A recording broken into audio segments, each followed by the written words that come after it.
Good evening, everybody.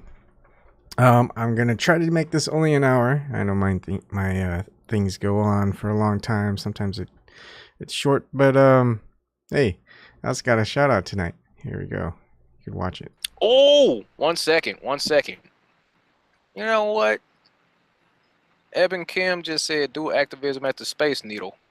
You know what? Oh man, that's what's up right there. That might be a good spot. That is a very good spot. If it's possible, if I can go there and not get kicked out, not have a police called on me, that might be a good spot to do some activism, man. Man, do you know how much of a statement that'll make right there at that spot? Flat Earth activism at the Space Needle. Oh man, that's hot. Yeah. Oh, hey, that's a good idea. I like that. Shout out to Ebon Kim. I appreciate that. I just looked over there. See, this is why I watch the chat. You know, that's a good idea. I need to write that down. But yeah, man, because dude, there's people at the Space Needle all the time. Right. All the time. Also, I visited it when I went out there. Okay. Man, yeah, Space Needle. I like it. I don't know about on top of the Space Needle, but you know, down in that area, the Experience Music Project, the Space Needle around that area, it's a lot of foot traffic. So I like that. Pretty cool. Oh, I gotta fix the restream. Give me a second over here. Let's show restream. Good. All right. So, Bob, what's after flat Earth? Living in a simulation? No, not really. What's after flat Earth? It's decoupling ourselves from government and the restrictions they put on our freedom. Because you know what? They won't let us explore to find out that, hey, they've been lying all this time. Antarctica, no. The North Pole, Arctic, no. So there's that. That's why they're doing as much as they can to prevent us from finding out. I mean, it's pretty ridiculed already being a flat earther, but we'll see. They're doing a lot this year. I'm trying to find that video. If anyone knows where it's at. It's the video where some news person or someone who's on a talk show, they go, doesn't believe in the moon landing. What's next? Flat Earth? I've seen that video somewhere, but I can't for the life of me find it. I've been trying to look for it for the last half hour. Now, what I want to show you, and why does it always go for that gray background? Maybe I'll just delete that because I think it's fixed to a hotkey. All right. I was looking at what's next, flat Earth, because I know someone said it. The only time I found something, also, you know, Steph Curry thinks moon landing was fake. What's next, flat Earth? But I couldn't get the results. And look at that, only 202 results on Google. Anyways, I did a Steph Curry what's next, flat Earth. I couldn't find anything except there's https://StephCurryScenes.com, but that site is down. It says Snap Judgment, Steph Curry and the Moon. You know, you just want to go to here. It's unavailable. So that sucks. I want to look more into that. I want to see these Steph Curry scenes. They're all gone. They took that whole site down. And that's great. I love this ammo. I love that the mainstream are doing whatever they can to attack flat Earth. It just I mean, just going into 2019, right? Steph Curry, you know, all this hubbub about, hey, what's going on? Steph Curry thinks moon landing is fake, right? And I mean, he gets an earful. Just Max Kellerman, oh man, that guy, he is in deep. He is in deep. But you know, he makes millions. I mean, let's Google Max Kellerman salary. I'll bet you it's in the millions. Ooh, 5 million. Yeah, you know, I think someone who's making $5 million on air within ESPN Yeah, he's gonna be siding with the globe Earth and saying, hey, if you're listening to anything with the flat Earth, you're gonna be going crazy. And he just, oh man. So I'll probably have a restriction going on, but you can watch it. It's called Steph Curry's moon landing take is irresponsible. Max Kellerman. I'd love to show it right now, but watch it on your own. And so what's next? Flat Earth, one of the science blogs. It's funny because it talks about all the stuff about, you know, all the conspiracy theories and all this quackery. But the best part, and I had to put it in the title. It's like this comment by Marcos, not verified. This is 2013, September 13th. What's next? Flat Earth? Yep. It's true. Even the mainstream media, the government, and whoever, they know what's next. Once the moon landing is found out to be a hoax, it's flat Earth. You want to know why? Here we go. Because if you take out all the proofs, that's verified today, it's like, I think Mark Sargent does it well too. It's like, all right, how can you find out that the Earth isn't flat? Well, NASA, we landed on the moon. We've got pictures. We've got telescopes. All this stuff. All right, but here's the thing. And we're gonna. We went through this yesterday with Michelle Thaler. Who is Michelle Thaler? Well, it says here on Big Think, Dr. Michelle Thaler is an astronomer who studies binary stars and the life cycles of stars. She's assistant director of science communication at NASA. She went to college at Harvard University, completed a postdoctoral research fellowship at the California Institute of Technology in Pasadena, California, then started working for the Jet Propulsion Laboratories Spitzer Space Telescope. After a hugely successful mission, she moved on to NASA's Goddard Space Flight Center, GSFC, in the Washington, D.C. area. In her off hours, often puts on about 30 pounds of Elizabethan garb and performs intricate Renaissance dances. For more information, visit NASA. I think she's going to be pretty much on the side of Globe Earth and NASA, right? She's fully entrenched. Now, here's the thing. You look on Google, you look anywhere else, they'll say, we knew the Earth was round. Or, the ancient Greeks figured out we were living on a sphere over 2,000 years ago, and there are things you can do to prove that the Earth is indeed round. Just go to a body of water, look at ships or boats on the horizon with binoculars, even though they didn't have binoculars 2,000 years ago. At least I don't think. Even if you did, you're not going to see ships or boats on the horizon going over. All you have to do is look at my video. You're already looking at my video, so it's not much further. All right, go to my videos,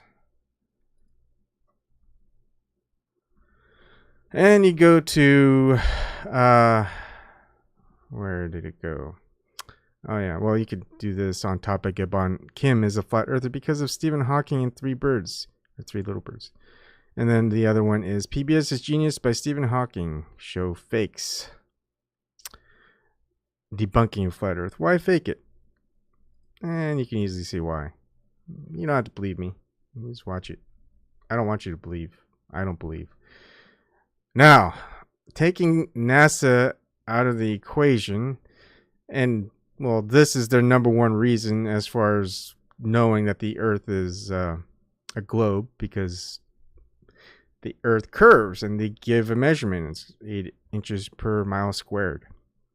So that's the number one reason. Unfortunately, that reason has been shown to have been faked, at least the results. And you can now have equipment better than binoculars. The Nikon P, was it 900? Now they got the Nikon P1000 or something like that, which is incredible zoom. So what's next? What do they got? Well, one of the other ones is, of course, the constellations, because the further you move away from the constellations, not the same constellations appear. So by looking up, you can know what you're on.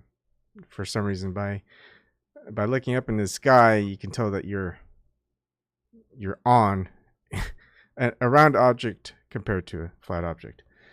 The other thing that they've got is, well, look at the moon. When you look at the moon, what you see during these eclipses and all this other stuff is you see curved shadows on the moon. Well, here's the thing with curved shadows on the moon, and I did something pretty simple. I just took some photos. Now, let me guess. Actually, you guys guess. That shadow that's cast. So what I did was I printed out a picture of the moon. Here's the picture of the moon. Just so you know I ain't lying. See, that's the picture of the moon. Okay. Now that picture of the moon, is that a round object or is it a flat object that's making that curved shadow on the picture of that moon? Let me know. What do you think? How about this one? Is that a round object or is that a flat object? I mean, you could tell because in front, I'm showing you that I've got a round object. You can't really quite tell. Is that a flat object or is that a round object? This one, you know it's a round object, but by the shadow, you can't tell. Now, what about this one? Is that a round object or a flat object? Am I tricking you or am I not? Let me know. Is it round? Is it flat? Because what they're saying is because we see that curved shadow, and that would be the Earth casting a shadow on the moon, because that shadow is curved, therefore we live on a ball. That's what they're saying. Well, is that always the case? I mean, it can be this, or it can be this. Flat, right? Round, flat. This is round, not flat. But when you look at the shadow, just look at the shadow cast onto the moon picture, right? Is that a flat object or is that a globe object? Is that a ball? You don't know. I know, I took the pictures, right? But you don't know. It's curved object. I mean, it's a curved shadow. It doesn't mean the curved object is a ball or a curved object is flat. It's not a proof. There's no evidence to support it, right? You can't tell if that's a ball shadow casting that shadow or if it's a flat object casting that shadow, that curved shadow. Hard to tell. I mean, I could if I had a full day with the right lighting, better materials, camera setup, maybe a second person to help me, I could probably cast a lot more accurate, because I would basically have a moon the size of this. This is 6 inches wide, so they're both the same size, right? The width at least. But the moon picture, of course, is huge, so I'm not gonna get the right type of stuff. Anyways, no matter what, whoever it is, what I would love to do is I'd like to have a survey and easily just have one picture that's exactly how it is, but then insert the object that's casting a shadow. People could take that survey. Globers, you can take that survey. You know what's going to happen? You're probably going to get it wrong. We'll take this. We could tally the score. I mean, flat earthers aren't going to know either. If they had to make a guess, round object, flat object, casting that curved shadow on the moon. Globers, flat earthers, it's going to be the same result. It's going to be close to 50%, whatever. You know, no one's going to get it correctly unless they know the answers already. So right there you go. That's the round object casting that curved shadow. Same thing. Now this is the flat object casting that curved shadow. Pretty much the same curve, right? I mean, the angle has to be tough because wherever I'm taking the picture, I need to be straight on, but I'm not. And I'm doing all this by myself, holding the camera, which is not the best way to do it. But especially if I'm holding this, if I'm just angled slightly off, it's not gonna be quite a good curve. But it's hard to tell, right? They both cast around. curved shadow. Round ball, flat object. Round ball, flat circle. Round ball, flat circle. You get that same shadow. Shadow is a shadow. You can't see depth to shadow. Okay. And there's the ball on the moon. There's the flat object being held in front of the moon. And then you've got both objects on this. So that's what I did for the last 2 hours. I was just finding the material, cutting it all out and all this other stuff. And I was like, you know what? I want to do this little observation and see if people can get it right. Because this is a big part of how can you debunk flat earth theory. And the thing is, if you take NASA out of the equation, because if you think the moon landing was a hoax, what's next? Flat earth. Right? Because then you can't believe, well, yeah, you're not going to believe anything that NASA tells you. You're not going to believe the pictures of Earth. So if you think NASA's moon landing is a hoax, then everything that NASA does is a lie. You're not going to be able to use anything that NASA tells you as far as what the globe Earth looks like. They've already lied, and it was a huge one. So the proof lies in, okay, the proof was 2,000 years ago. And then now that you can't really use that the curvature of ships over the horizon or helicopters over the horizon, and you can't know for sure because of the curvature of a shadow. You don't know if the object is a flat object or if it's a round ball, just because of the curvature of the shadow of the moon. So it gets pretty fun. It gets interesting, and then you go to the math. Oh, the math is always right.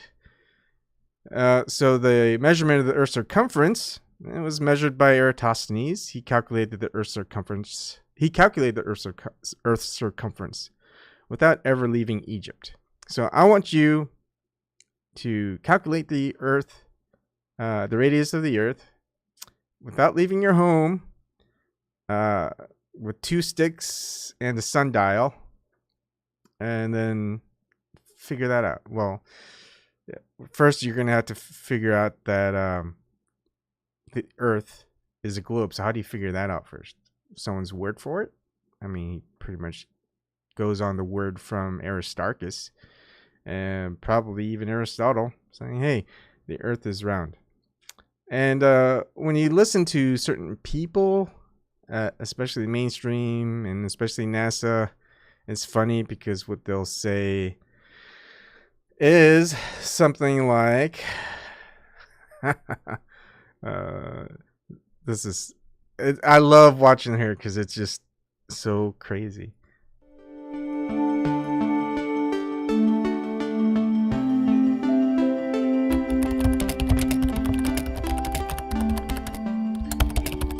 Oscar, you asked the question, what are some of the easiest ways that you can prove that the Earth is round? Because apparently this is something that we're debating. I have no idea why. That's a hard thing. She has no idea why. I think that's a lie right there. I think she knows why. For me to even start talking about, because there are so many proofs that the Earth is round, it's difficult to know where to start. And it's not okay to think that the Earth is flat. That's the best part. It's not okay to think that the Earth is flat. It's not okay, guys. It's not okay. She cracks me up. All right, let's look at some of the chat. Sorry, I was kind of going off of my thing and I didn't really focus on it. Kathy B, good morning. Oh yeah. Well, it's not quite morning over here. Bob and Uncle works security for NASA contractor. Building Apollo gear took me on a weekend tour and I saw plenty of real stuff firsthand. Fake conspiracy, not buying it. You don't need to buy it. Buy into it. And I don't know.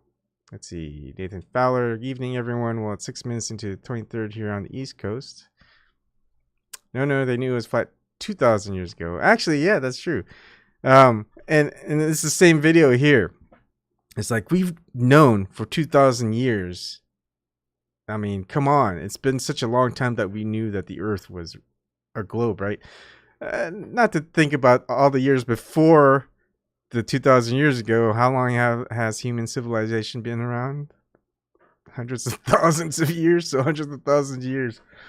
And, you know, if we're talking about what people thought for the most length of time, I think the flat Earth wins. All right, let's see. Nathan Fowler, 500 years ago, the lies started. Ebon, the Tom Selleck stash. Anyone seeing Apollo space program added by YouTube below Ebon's screen? Oh yeah, the Apollo space program stuff. Yeah, they like to do that with the flat Earth. It's just funny. The other thing that's good, and I should probably see, if you guys watch Red Pill Philosophy, I mean Google even says it. Look, I barely went into the attacks. There's the documentary called Behind the Curve, which was early released in November 22nd, 2018 in Russia, but they released it maybe a month ago on Netflix in the US. There's the recent Logan Paul, I don't know, kind of mockumentary. And in January 2019, Google says we'll begin reducing recommendations of borderline content and content that can misinform users in harmful ways, such as videos promoting a phony miracle cure for a serious illness, claiming the earth is flat, or making blatantly false claims about historic events like 9/11. So they can't show mainstream media covering 9/11 because that would be blatantly false. Or they won't be able to show George W. Bush saying that there's weapons of mass destruction in Iraq. I guess you won't be able to find that. Oh, wait, no. They mean mainstream media. They can make whatever false claims that they want. Individual people, they can't question. They can't think. Where's that? Yeah, they can't think. Whew. Where to start. And it's not okay to think that the Earth is flat. Guys, it's not okay to think that the Earth is flat. Sorry, I just can't stop. He's giving the 70s porn star flashbacks. Oh, I hope not. Encyclopedia Britannica, Boxer redirect. Oh yeah, that's true. Try casting shadows on a lunar globe. You should try casting shadows on a lunar globe. Hi Bob, hi Kathy. Sumo Live just started. I like it. Sumo Live. Captain Will, good to see someone doing their own observations. Thank you. Anyone try balancing eggs on vernal equinox? Just kidding. Is that okay? So why can't I stand on the beach in Ludington and see the Milwaukee skyline with binoculars? It's about 96 miles. Let's see. Low gain Paul. Yeah. Well, there's plenty of videos you can watch, Bob. And who knows? Maybe on a clear day, telescope, Nikon P1000, whatever it is. It's but again, that's besides the point. You know, after you think that the NASA moon landings are a hoax, it's flat Earth. What's next? Flat Earth. Because if you can no longer believe in NASA and anything that they do, well, we're basically resorting to 2,000 years ago claims that the Earth, it was a globe. And 2,000 years ago, they didn't have planes, they didn't have rockets, they didn't have telescopes, they didn't have space stations, they didn't have video cameras, they didn't have cameras, photography. They just took it on a guy's word. And, you know, it's pretty much the same thing we're doing with NASA and the government. So,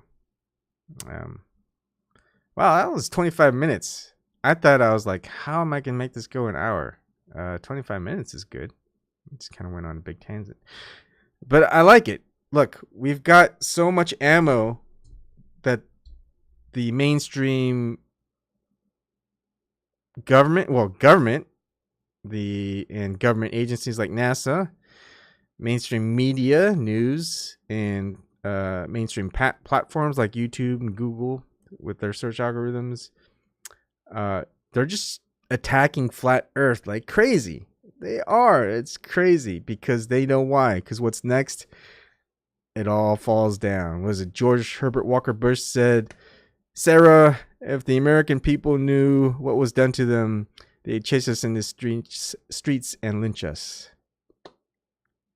Yeah, I think that's what would happen. I mean, there's not enough of people, but I think what's happening is, as we see, at least the U.S. government, other governments in the world, they're always being lied to. And the biggest lie of all, that if we can like, for example, what's stopping us from finding out that the Earth is probably most likely not round, and currently we observe it that it's flat. And well, for example, Antarctica, it's gonna be hard to verify and go there. It's restricted by many countries. Arctic, the North Pole, the Arctic Circle. There is no treaty, but I'm pretty sure it's going to be pretty hard to get there. And, well, we're not going to go up into space. Civilians aren't, unless you're probably someone famous or whatever. They tried sending that teacher up there, remember? The Challenger explosion. Explosion like that happened because there's a civilian, the first civilian ever to go up into space. And guess what happened? Well, they don't want to send up a civilian up into space anymore. That's the reason why they did it. Let's see. Same reason the Blue Ridge Mountains look blue from a distance. Moisture in the air, they're actually green. And yeah, Bob, go ahead and look into Eratosthenes.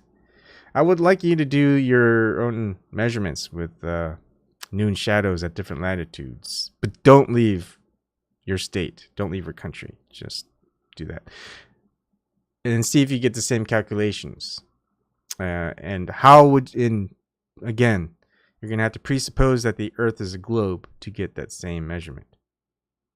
If you don't presuppose it, you're not going to come up with the radius of the Earth. Sorry, you are not. And so that's fine. Agents, especially agents that have no face, no name, they're going to be very, very, very resistant to the idea. If you watch Nathan Oakley's debates, people you don't know their real names, you don't see their face, they're very resistant. They hunker down, they double down on their ignorance. And the thing is, everyone who's a flat earther, or I would say a great majority of people who are flat earthers and making a lot of flat earther content, they were globe earthers. They believed in the globe model. Everyone's indoctrinated into the globe model. Even in school, even if you went to private school, I guess you probably still go into that. If you're homeschooled, home raised by very religious people or whatever, maybe you grew up thinking that the Earth is flat, but that's pretty much a small minority. So yeah, the thing is, people who were globers who became flat earthers, we were never that bad.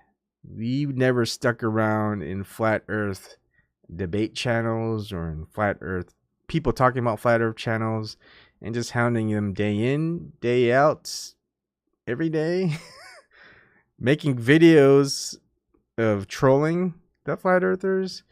I mean, there's plenty of things you could do that are much better. Even me, you've got me, Tiddly, 1,113 subscribers yet. Same people day in, day out. They don't agree with me at all. They keep watching. It's like, huh, why do you guys really like watching me? I mean, you guys don't agree with anything I say, yet every time I'm on, you seem to be on and commenting. It's like, Really? What's so entertaining? There's so many more channels that are more entertaining. And I don't get it. It's like, hey, you could be watching Logan Paul videos. You could be watching the like PewDiePie videos. Those have a lot of good content. You could be watching videos of someone else talking about flat Earth. It doesn't have to be me. I mean, if you watch flat Earth videos from all the people in the flat Earth community, you wouldn't be able to watch them all in a 24-hour day. There's just so much content, and they've been at it for way longer than me. If you were watching my stuff because of the politics, well, there's plenty of people covering politics who had a lot more subs than me when I started. I probably had started with maybe 20 people, and the people who were the big political talkers, they had like 50,000 subs and whatnot. They're probably in the 100,000s now. I'm barely breaking 1,000. So it's like, why are you here? Because agents, they need to track and follow certain people, regardless, because they just don't want people making videos. And stem any flow. It's not like it's gonna stop me from making these videos. But again, why are you here? What is it that you like about my videos? You know, it's like you definitely don't agree, but you want to keep watching, and it's fine. It's just more ammo for me. Just like there's so much more ammo for flat Earth because the mainstream is doing so much to cover it. Here's the thing, and this is where it might get some people, because I was looking into it too, the whole Tartaria thing, how they were totally erased from history, and we get a lot of the truther community that don't believe in, or I would say don't not believe in the globe Earth, right? The people in the flat Earth, it's not a belief. We know because the belief is that the globe is round, because there's not enough evidence to support it. So the only way you can support it is by just believing it is so, by believing people who say it is so, and believing people who say it's been measured by space agencies, laboratories, etc., with these special equipment, which you don't know the names of, you don't know what they even look like, there's no pictures, you don't see the data coming from them, you don't see videos of it, you don't see blueprints, you don't see anything. And but they're going to tell you precisely how accurate it is compared to someone who just did the calculations up to 2,000 years ago. So there's that. Yeah, I don't know about it once you go on.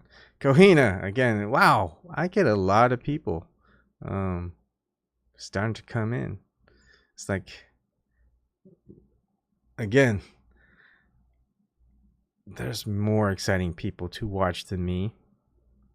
Maybe the stash is doing a little bit better, but really, I don't really provide much.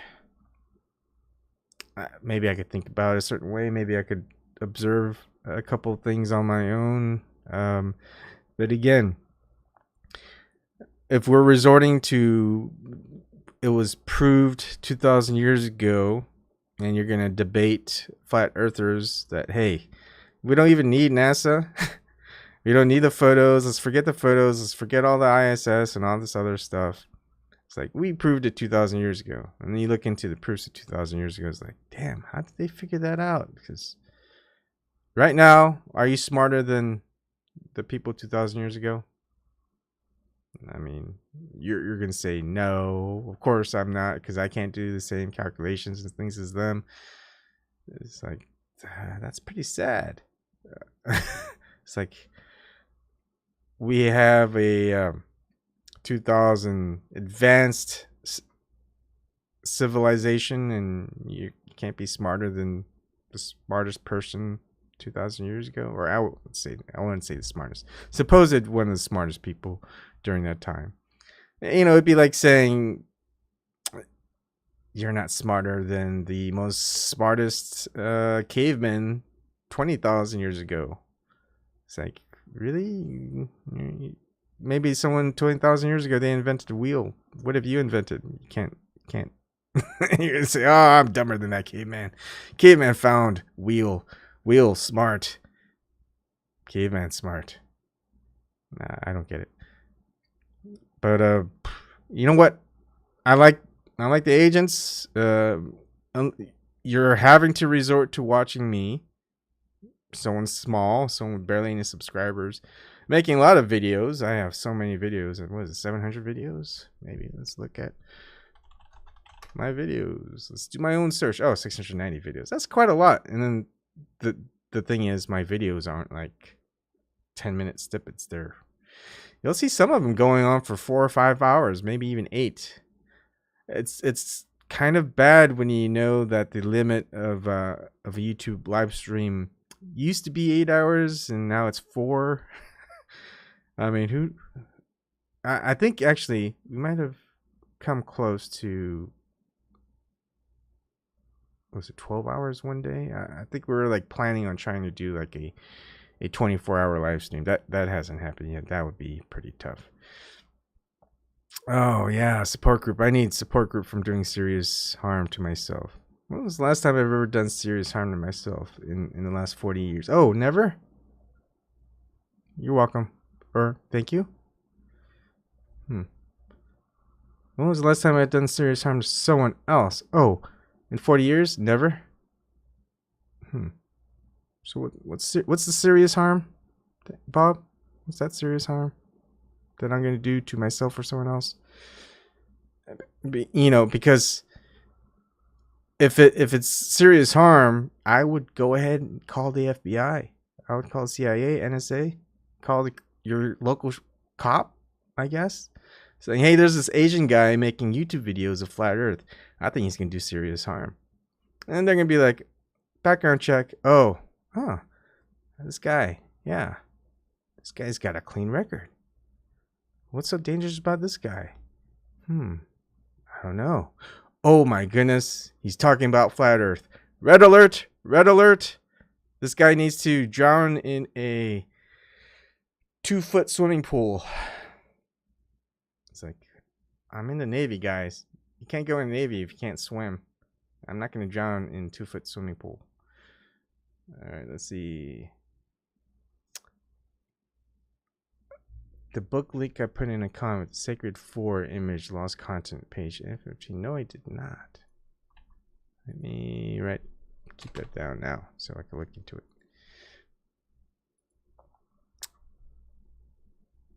First name Mike. Stay on this topic and you will see your channel grow. This is the ultimate lie that technology will get us up from. It is part of the Great Awakening. Yeah, I think so too. I think it is. It's an important step because we are not going to resist we are not going to resist our freedoms being taken away if we keep trusting in the ones who are taking away our freedom, mainly that of the government. Because regardless if you want to say money, regardless if you want to say religion, regardless of whatever control mechanism you want to think of, government is the ones that keep everything legislated for a population group, mainly a country or a state. If the government can take it away and we keep trusting the government that, hey, it's okay for them to take away our freedoms because we trust them, we're not gonna fight back. But then here's the thing. If all these governments, not just the American government, but all the governments around the world, all the countries, all the governments around the world, they kept perpetuating the lie that they knew about, well, no one's going to be saved. Anyone who's kept up this lie for any government entity. It's not gonna, everyone is going to be pretty much outed and gone. Although the ones who will finally go, hey, I don't really want to die. I don't want my family and my means of living to just be taken away from this angry mob of people who realize they've been lied to and they're gonna do something other than make videos, that they're gonna actually go out there and take to the streets, find people like George H.W. Bush, but of course he's dead now, so they won't be able to find him, and lynch them, right? Those people are the dangerous ones, not me. But that's what they're afraid of. And the thing is, once the agents, they turn and they go, you know what? It's not worth protecting these assholes. Sorry for the cursing. It's not worth protecting these people who are corrupt and greedy and they don't care about me at all anyways. You're going to be like, hey, here's some things you guys got to know about. And there's a reason why I didn't blow the whistle, because me, my family, and our livelihood would have been damaged.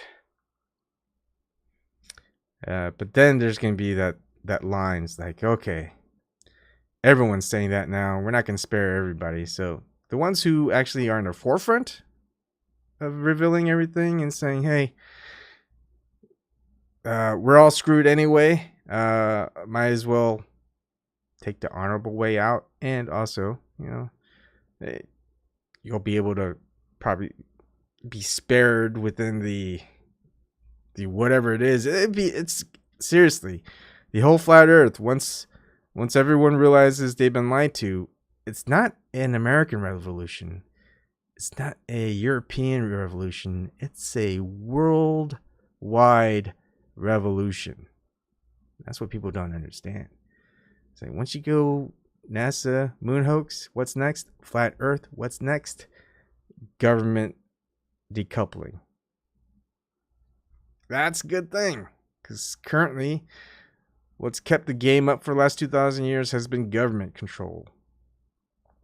And all the control mechanisms after that, banking,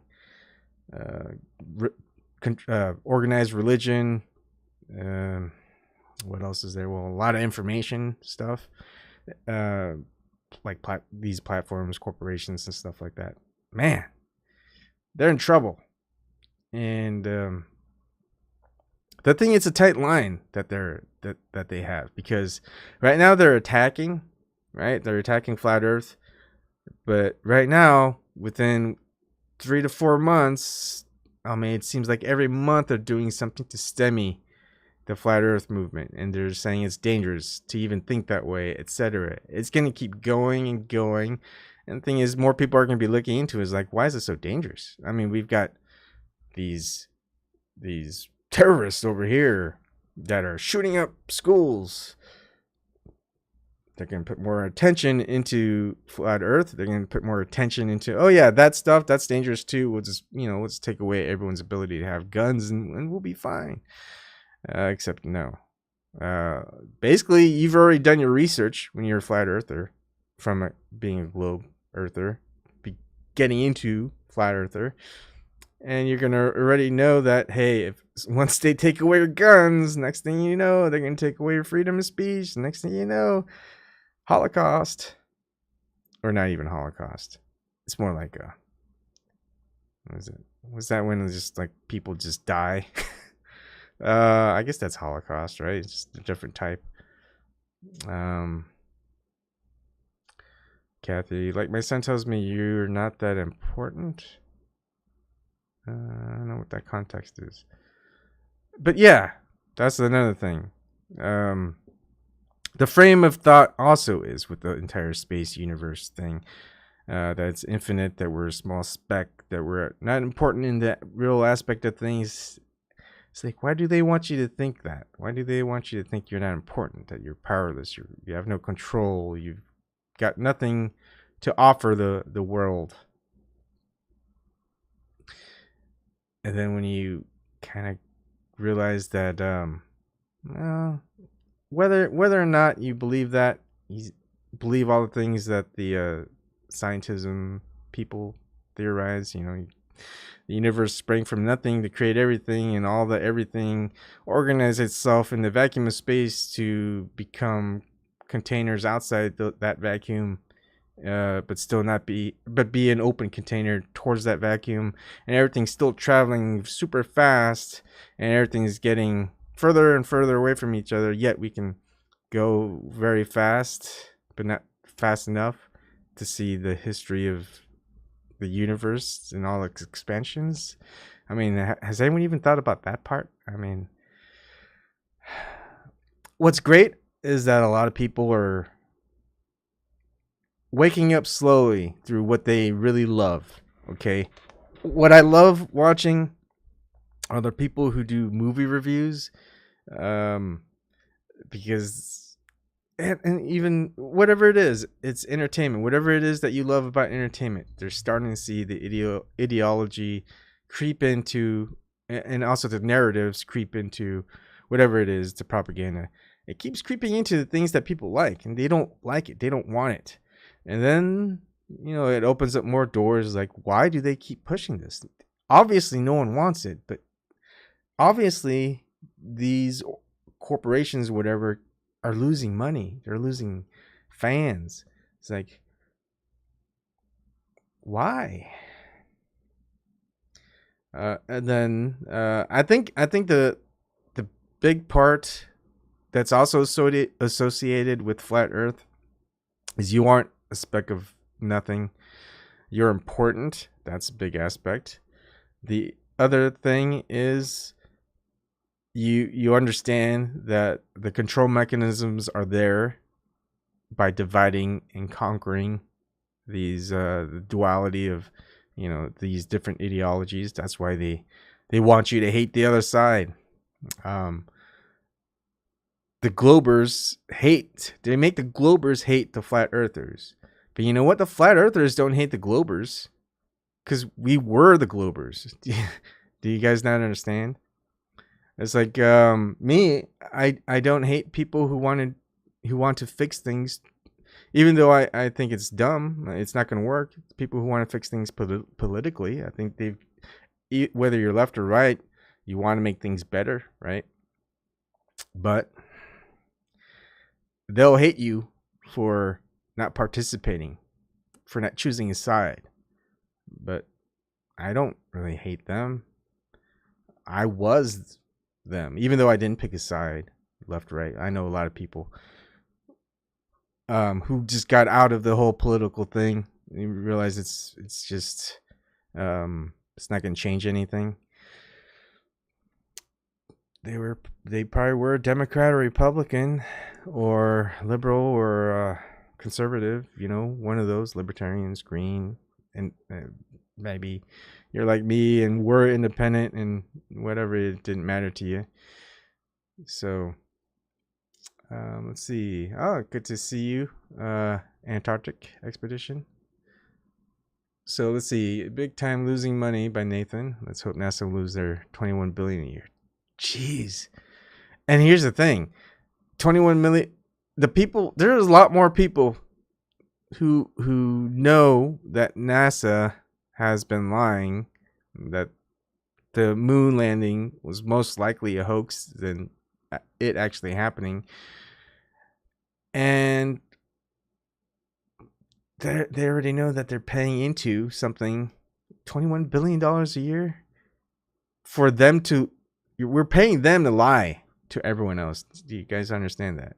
It's like when we're paying the government and the government keeps fighting these wars. It's like we're paying them to fight these wars.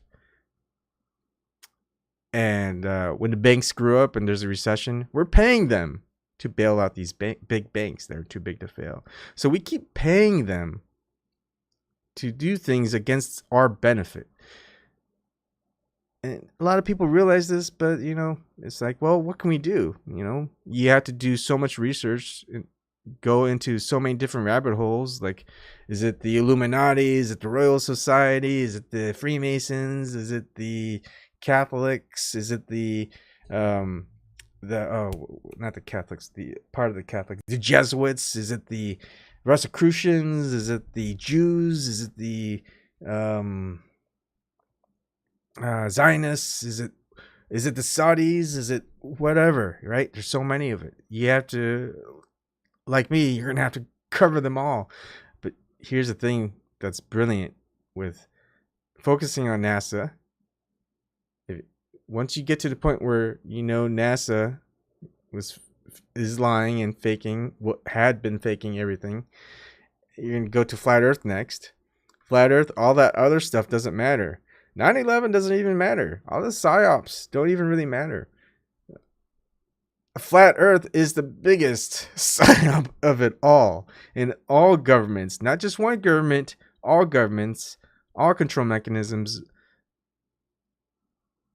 are involved.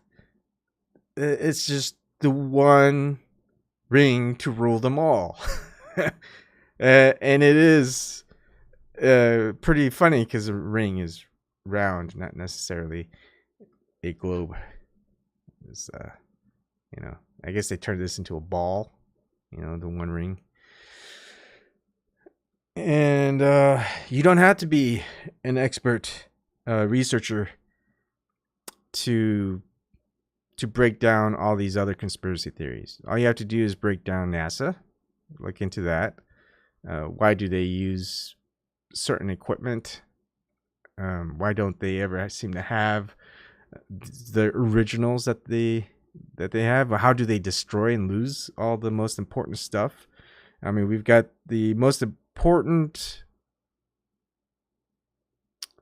Many regard the moon landings as the most important milestone for mankind, right?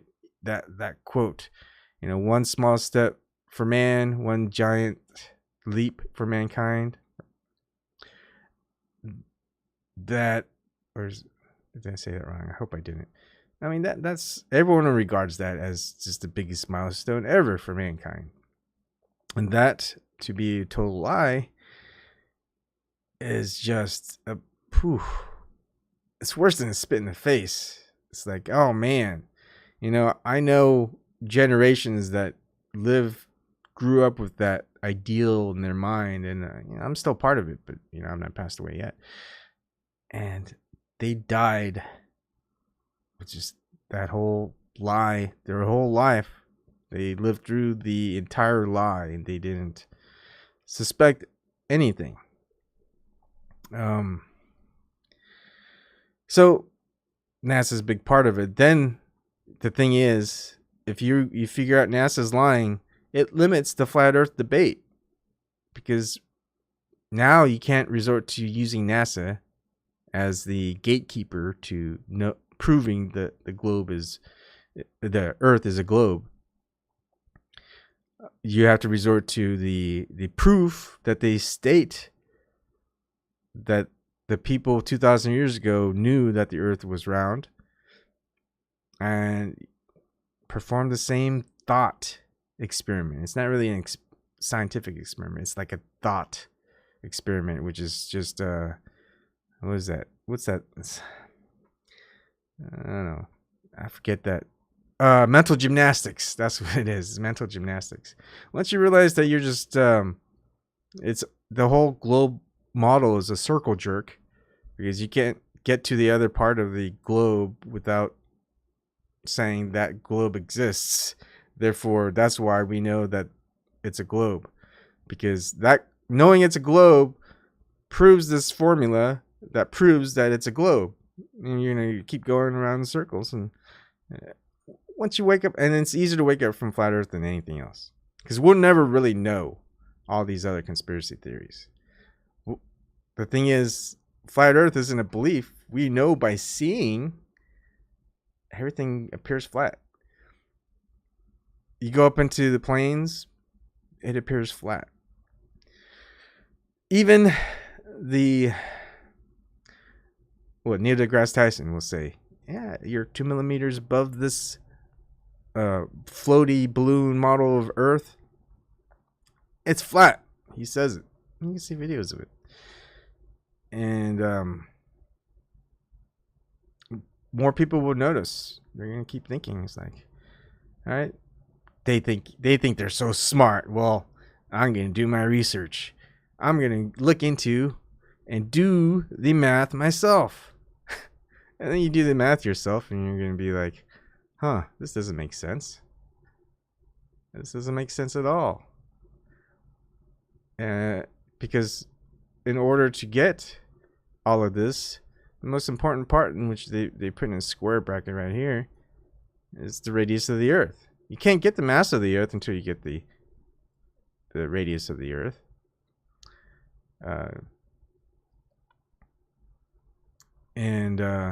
This figure for the universal gravitational constant, which was measured 111 years after the actual gravitational constant from Newton was formed. So, I mean, just even think about it out of that aspect.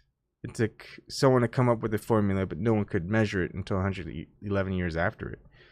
It's like, how is that a law? Or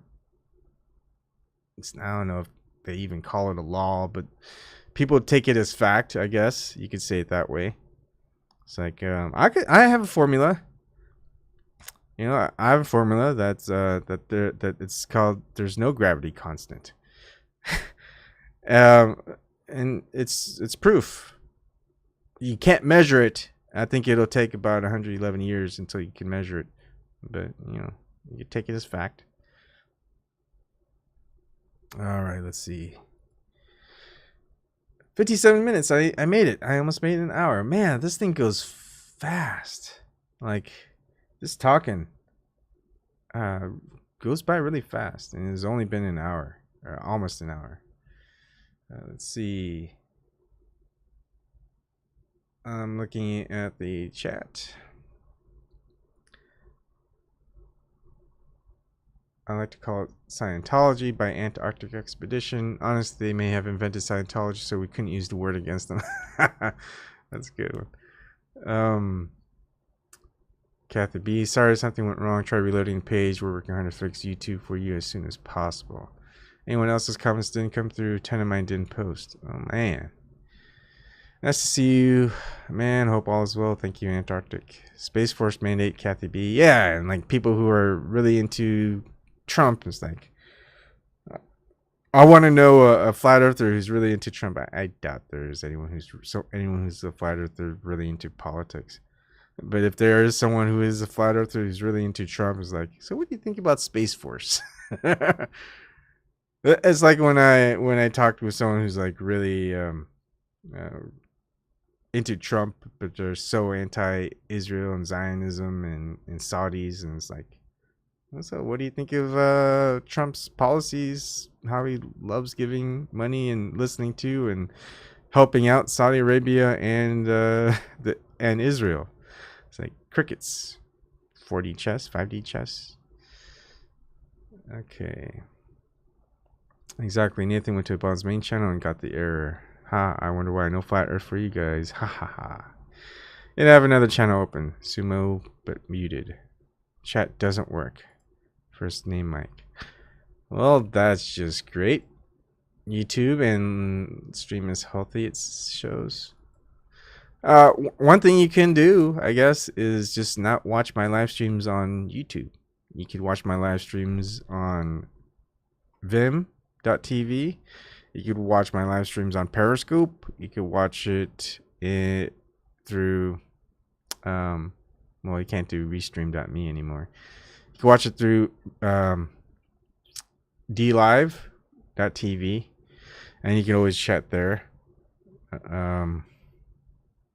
So that's pretty much the only ways you can watch it besides YouTube.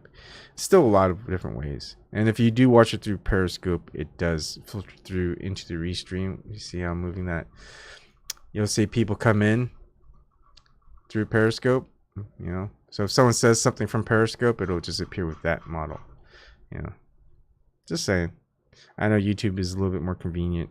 It's just, I think they're going to be pretty limited.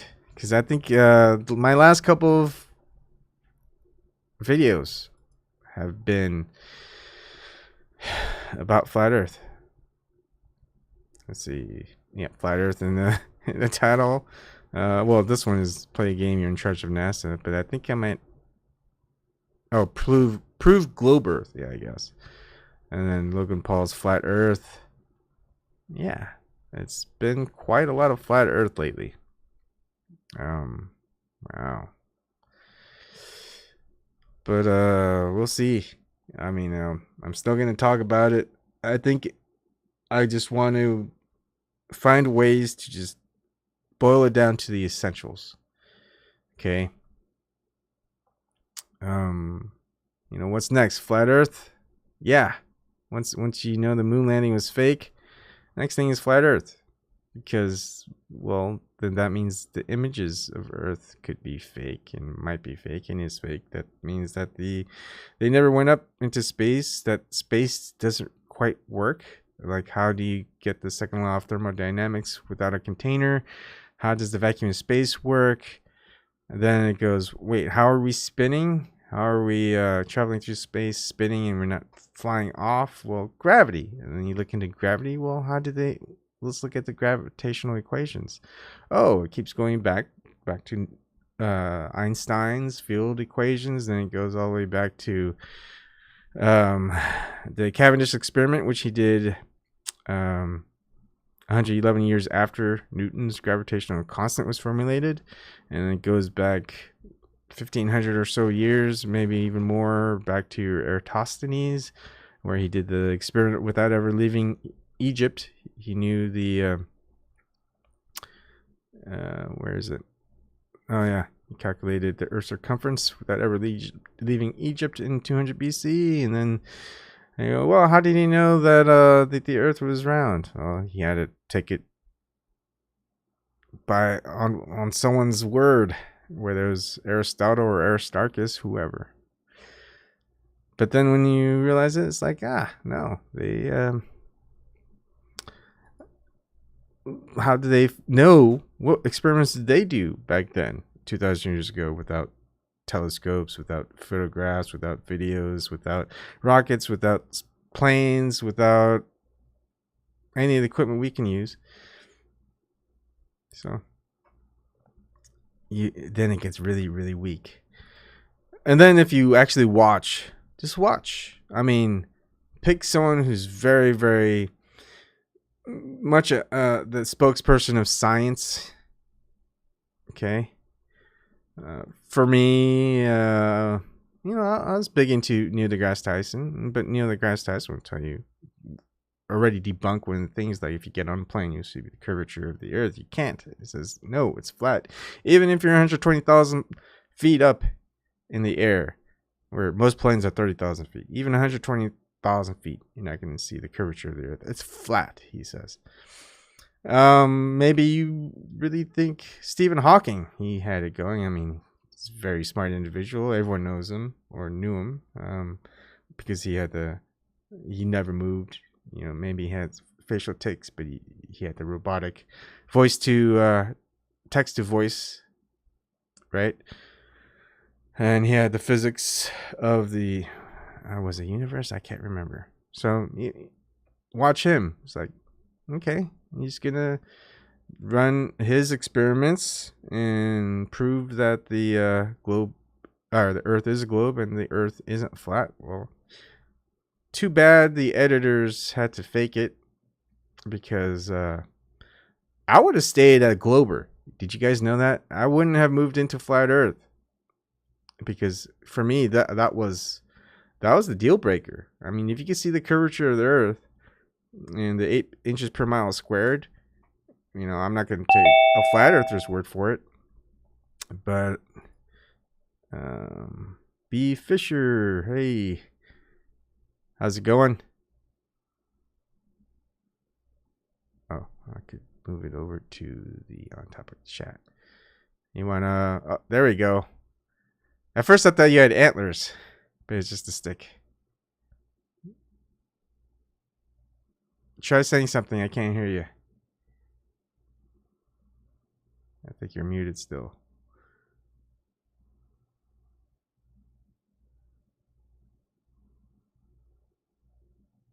All right. While you're doing that, I'm gonna read. First name Mike. Great. Then Ebon. Please stay with Flat Earth and awaken Korean Americans. Ah, thanks. I still can't hear you. That's all right. While you're working on that, Kahina. Thanks for first name, Mike. Flat Earth videos on YouTube hardly even mean anything. They're like 50 spam ones per day. Flat Earth baby pictures, flat Earth music, flat Earth images, grocery store. But I will say that there are a lot of people that I can't hear him either, Kathy. There are a lot of people who repeat a lot of things, and that's important because even through the indoctrinated system, how did they get us to remember things? Just repeat. Excuse me. And so if you listen to it all the day until it sinks in, and you're going to debate someone or just talk to someone about flat Earth, you can't go on unless, like, I mean, Eric DeBay is great. He's got his 200 proofs, you know, that the Earth is flat. But the thing is, you're not going to have 200. You're not going to have however long it takes to show someone 200 proofs. At most, you're going to give 3 big reasons, and then that's it. And what I like to do is take the side of the globe model. It's like, we know that the globe is, or the Earth is, say you're a glober. You're going to say, I know the Earth is a globe. Well, if you take NASA out of the equation, because even though I am a globe earther, I don't trust in NASA. And most people who aren't ready for flat Earth are people who still trust NASA. I would have to say that. I think I can hear you now, Anton. Can you hear me okay? Oh, yep. Good. Is it still that reverberating crap that was going on last time? No, it's perfect. All right, great, cool. Yeah, nice to see you again, man. Yeah, How are you? nice seeing you. Yeah, good. How have you got been? Got a little one of these. Oh, that's good. Yeah, your sound is good now. It's good. I like it. Yeah, nice, cool. Little progress, man. Yeah. Progress. And your video isn't going in and out either, so it's pretty stable. That was so bad that first time, man. That was so bad. That's all right. So that's why I like listening to new people too, with the whole who get into flat Earth. That's why I'm kind of disappointed with the Nathan Oakley people who come in who are globers. It's like they're just either trolling on purpose, like agent trolls or whatever, or that's the only way I could think about it. Because even when I was a glober, I wouldn't do the things that those people would in Nathan Oakley's debates. And I don't know. I feel like let's figure a way to break this down simply. And it's like, let's not even talk to people who still trust in NASA. Because if you trust in NASA, all you have to do is, hey, this photo. And then you show them a photo of it being photoshopped, and the person who says, oh, so we get all this data, and you know, I have to picture in my head what the Earth would look like, and it's photoshopped, but it has to be, you know, that guy. You show them that, they still won't take your word for it. It's just like, you know, they have to use so many data, pictures, and whatnot, and so they'll trust them. So until they get to that point, you can break it down and say, okay, next thing is flat Earth. Since you know you can't trust NASA, we have to do everything that NASA proves as being fake, which is the telescopes, which is the ISS, space, vacuum in space, the pictures, the moon landing, all that stuff. And then what do you have? You've got 2,000 years ago and gravity. Yeah, I was talking about that blue marble thing earlier today with some people at work. It's pretty interesting, you know. They're like, oh, what about, it always comes up, you know, what about the pictures? What about all the pictures and all the videos? And you're like, come on, man. Like, what I always say, my comeback is like, not comeback, but what I always say is, I'm like, man, have you seen Interstellar? You know, like, because that movie makes space look pretty realistic, you know, like, if this was 50 years ago, I'd believe any of that. You know, it looks better. It looks better than any of the stuff that NASA even puts out, frankly. Yeah. I mean, but it's pretty interesting. I had a pretty interesting conversation at work today. Like, at this point, everybody at my work pretty much knows I'm a flat earther, you know, and I work at a hotel where there's like, I'm in the same area as a lot of cooks. There's like 10, 15 cooks, and there's like a bunch of people in like an in-room dining area and stuff. Mm-hmm. And like today I walked in, and it was really funny, man. Like 6:30 in the morning, I start work. I walk in, there's a podcast on talking about flat Earth. And I was like, are you guys trolling me? I was like, what? Like, I was like, what are you guys doing? Like, you know, and he's like, no, like my buddy Josh was like, oh no, like, you know, Matt over there, he, you know, you piqued his interest about the topic and stuff. So he's just like listening to it. I was like, all right. Like, I was like, okay, all right, for sure. And then like, it ended up being a topic at work, like throughout the hotel, like all day long. It was pretty interesting. People are more open-minded, I think, than we generally give them credit for, you know, when they're approached the right way. Yeah, I think they're getting there. And I think what most people have to realize is the flat earthers don't hate the people who believe in the globe model. We hate the people who are keeping the lie, who are in control of the access of information where people can find out that the earth isn't a globe. You know, that's the government institutions, NASA, all the governments pretty much in the world that keep into it and all this other stuff. And then because what they're doing is they're telling people to hate flat earthers and saying that they're dangerous, that they're stupid, they're crazy, whatever. And it's like, do you guys not realize we can't just instantly switch to being dangerous and stupid because we came from what got out of the globe lie, right? Because all of us worked. I mean, we're pretty much exactly the same as we are, right? Regardless if you think the Earth is globe or not.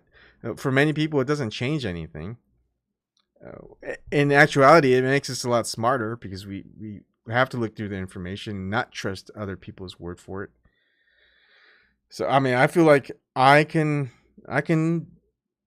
mean, even when people come in to the Nathan Oakley debates who are from the globe side, is I can pitch them the entire globe model better than they can. So how can you still believe in the globe model when you don't even understand the position of the globe model? And I have to tell them this is the globe model, and this is why it doesn't work, or at least, yeah. I was saying, like, I think, like, you know, the whole flat Earth thing, man, like, you know, 5 years ago, right? 5 years ago, if somebody was like, oh, I'm a flat earther, I'd be like, well, you're ridiculous. You know, like, you're an idiot, you're dumb. And, like, that's what you would have said. That's what anybody would have said, you know? So, like, now that the information is actually getting out there where you're like, oh, shit, like, okay, maybe it's not. Like, obviously, we know it's not, but people are, like, starting to be a little more skeptical about it. But there's still this hangover, you know? There's this hangover from obviously 5 years ago plus forever, right? Like, yeah.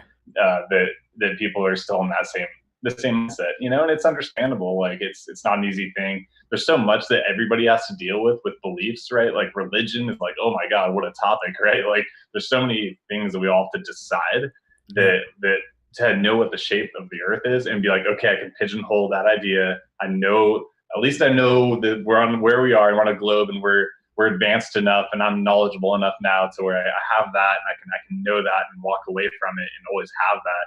To have to challenge that, even that belief, it's a hard thing, you know, it's a hard thing to do. Yeah. One of the things that kills me too is when someone goes, oh, I can't look into flat earth because people who believe in flat earth are religious. It's like, well, I'm not religious at all. I've never been in any religion. And so explain that to me. Right? It's like, how does that happen? Yeah, I've got to, man. I always say the same, even though, like, I do believe in God, but that's pretty much where I stop. And, like, when people ask me, oh, is flat earth a religious thing? I'm like, no, like, it has nothing to do with it. I'm like, you know, it's just, it has nothing to do with it. But I mean, it's an interesting conversation. I think you and I could have a really interesting conversation about like flat earth and religion because it's we're both pretty, you know, understandable, I guess, and like realistic and everything, and you know, pretty agnostic, which I consider myself quite agnostic, even though I do believe in God. But you know, and like, not, you know, and stop me if you don't want to talk about this. No, that's fine. I'm agnostic too. For sure, I know you're agnostic. I am like kind of agnostic, but I do believe in God. That's pretty much where I'm at. You know, I don't look, freedom of religion. People can believe whatever they want, as long as it doesn't affect me. Like, if they believe in something and they call me a heretic and they want to burn me at the stake, yeah, I'm gonna oppose that religion. You know. Hey. Yeah, it's just like, you know, we're not, like, what's interesting about it is like what happens when if, like, let's say when, like, if, and this is totally an if, is like, if we go to the edge and there's a firmament, if it turns out, right? If it turns out there's a firmament and we're in this globe, right? Snow globe and stuff. At that point, like, what would that change your beliefs? I mean, I do think that there are higher beings, whether it's God or not. How would we know? I mean, Right. if you think about the most powerful being ever, the creator of the entire universe, whatever it is, creator of life itself, creator of Earth, is like, is that creator? We have to assume that that creator is limitless in power, correct? Yeah. Now, Yeah. if that being created something with, can that being create something with as much or more power than itself? Probably could, but it probably wouldn't. Exactly. I guess. But so who's to say that what that highest power creates doesn't create something that actually created us or the Earth, and it wasn't the highest? You see what I mean? So Yeah, it's like, totally how would we valid ever point. know? But the thing is it's also, if I tend to encounter something that's a higher being and tells me a story and tells me you should believe in me, but then tells me to do things that I feel are wrong, should I be doing it because that being is a greater power? It tells me, hey, you should probably kill all the animals on Earth because that's what my wish is, and that's what we need to do in order to better mankind. I'm like, no, I'm not going to do that. It's like, well, you must worship me or I will destroy you. It's like, well, I guess I'm going to have to be destroyed because that's not what I'm going to do, right? It's fundamentally wrong for me. I'm not going to do it. I don't care if you are the supreme being, God, whatever. You could be the devil for all I know. If the devil had just as much power and it was created by the highest power in the first place, it's like, how do we know? So yeah, that's how I see things. But yeah. if I see what's up? But if I see a firmament, and because of all these stories with mythology, I'll probably think, okay, some higher being created it, whether it's God or someone else. I still don't know, but I'm still gonna look into it, research, question things. It's not gonna really affect me. It's not gonna affect how I live my life. It's not gonna affect how I wonder, like, I just wonder if, like, even myself, think about myself, you know, if it turns out there's a firmament and, like, we find it and whatever, then, like, because I'm with the Bible, when it comes to the Bible, I'm like, I just have no idea, man. And I've looked into it, you know, like, and I'm like, I still am like, man, I know a lot of things, but it's really weird. But if there's a firmament, man, then, like, the Bible would have a little more credence with me. Even though, honestly, the passages it talks about with, like, the firmament, it's not, like, okay, like on the gravestone of who was it? Warner von Braun, right? Yep. Warner von Braun's got that statement of it's like it's a Psalms, I think, and so it talks about the firmament. It's like, that's a little bit interesting. I looked into that though. And there's like 3 different versions of the Bible that are popular or whatever. Mm-hmm. And there's only one, the King James version. There's only one that says firmament. Every other one just says like the heavens. You know, it's just like the stars and heavens and stuff. It's not like the firmament's like above. So even that's actually a little bit, because I know that's regularly cited in flat Earth stuff. Like, oh look, Warner von Braun says, but it's like that's only one version of the Bible. There's the other ones. There's only one that says firmament. The other ones don't even say firmament. But it seems weird that someone who's, I mean, yeah, just of all the things you could put on your tombstone, I guess, and you know, 1/3 chance that it's about the firmament, right? It's just a little, and obviously, well, he's a rocket. I mean, he was a rocket scientist, right? So he was dealing with the heavens and space and shooting up that way, and so it's sort of I take it with a little bit of grain of salt on that one, where I'm just kind of like, okay, well, whatever. Like, if there's not a firmament, if he's just up there, it could just be the heavens and the space. It could be that thing, you know. Even though first when I saw that, I was like, oh my god. But when I looked into it, I'm like, okay, it's not as crazy. But if it turns out if there is a firmament, and he knew, then that would be very, you know, that could make a lot of sense. Yeah. So here's the other argument, is that current society, the way it's been going for the last 2,000 years, we've known that the Earth has been a globe. But before that, I mean, we've had human civilization for hundreds of thousands of years. So do you think before that, when everyone thought the world was flat, all the mythologies, all the ancient civilizations, they had told all their stories about the firmament and the flat Earth and stuff like that. Do you think they've? I mean, because we kind of hear the stories. They went to the center of the planet and Mount Meru and all this other stuff. But do you think any of them explored the Antarctic and actually witnessed the firmament? I don't think so. I mean, nothing points to it, right? Yeah. Nothing really talks about it or anything. So you have to kind of assume it's not the case. And there's so many different, there's so many different beliefs and religions out there. And this one kind of one world knowledge that we have now, it really is, it's only been happening ever since kind of Columbus came over to the Americas and everything, right? So before that, which was only 500 years ago, right? So before that, it was like, I mean, everything was so dispersed. All these different religions believed kind of different things, and a lot of them. I mean, I haven't heard a lot of stuff. You'd know more about the different older religions and cultures making trips to the North Pole and everything. I haven't really heard a lot about that. I know about voyages up there and mapping and stuff like that, but that's about it. But there's so many different ones that have different beliefs, and I know a lot of them thought that believed that the Earth was flat and everything.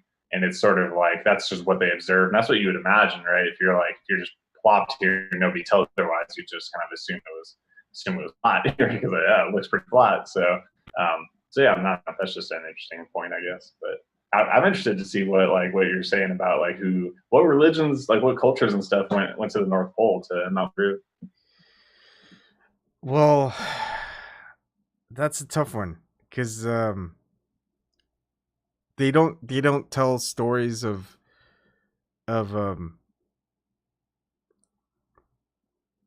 it's how do I explain it?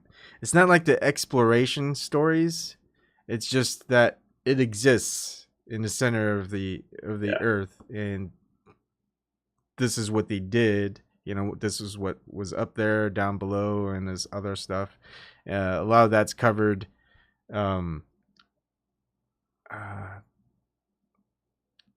I don't know how to what the name of it. It's more like in their history of their stories and their beliefs and everything. Yeah, it's just the formation story in a way. Yeah, okay, creation story. Yeah. Got it. Creation story. There you go. So it's like I don't like I can say, okay, center of the Earth. Where would the center of the Earth be in a globe model? It's like, can we? It's just trying to say, hey, where's the center of the Earth? Would it be in the equator somewhere? But then when it's the flat model, then all you could think of is North Pole. Yeah. Right? That's got to be the center of the Earth. And so it's just assumed there. And then I look into, okay, well, has anyone, instead of these mythological stories, creation stories, has anyone ever actually ventured there in the last 2,000 years or something like that? And obviously with like ship voyages and stuff like that, has anyone gone there? Has there been pilgrimages? Because I've always thought, what if the pilgrimages weren't towards Jerusalem, but the pilgrimages were actually towards the North Pole? That's where it should be. Everybody should go underneath the center, the center of the northern star. Like at one point in your life. Because the globe model of the Earth, anywhere could be the special point, right? Jerusalem could be the special point on globe Earth because everything else can be centered around it if that's the central part. But to have the pilgrimage in a flat Earth model to be just it'd be like, here, if this was, you're gonna make a pilgrimage, you're gonna make the pilgrimage here just because of that blast. But everything, you won't go to the center. That's not where the pilgrimage is. It just seems to make sense that it would be in the middle and that's just some random place outside of that center. And the thing is, if we're talking about pilgrimages, it's religions, and all the religions always talk about the center of the Earth, the center of creation, all this other stuff. So everything points to the center. Everything points to the middle. It doesn't point to some arbitrary placement on just somewhere. So I know that's like the. I mean, that could be. That's definitely. But where is? I mean, I should know this, but where do they take the pilgrimage to? Where's like Mecca? It's in Jerusalem, right? yeah, Is that right? Okay, yeah. All right. So that's obviously like it'd be like a Jewish thing, right? Trying to be like distract us from taking the real pilgrimage to the center of the earth, and instead take it out to their spot and yeah. make them kind of the center of attention. And I've been kind of looking into just origins, but the thing is, it's all just imagination, really. It's like, how much can you take an ancient text, and not only that, just to take a person's translation as a matter of fact. What if it was just a bad translation, word here, word there? It can make a whole world of difference. Yeah. And so I try not to dwell on it, but one of the things that you do see is like the inversion of everything, right? Just like just think about just the normal cross. What does the upside down cross symbolize? Think of the Nazi swastika. It's pretty much a reverse of just all the swastikas from around the world too.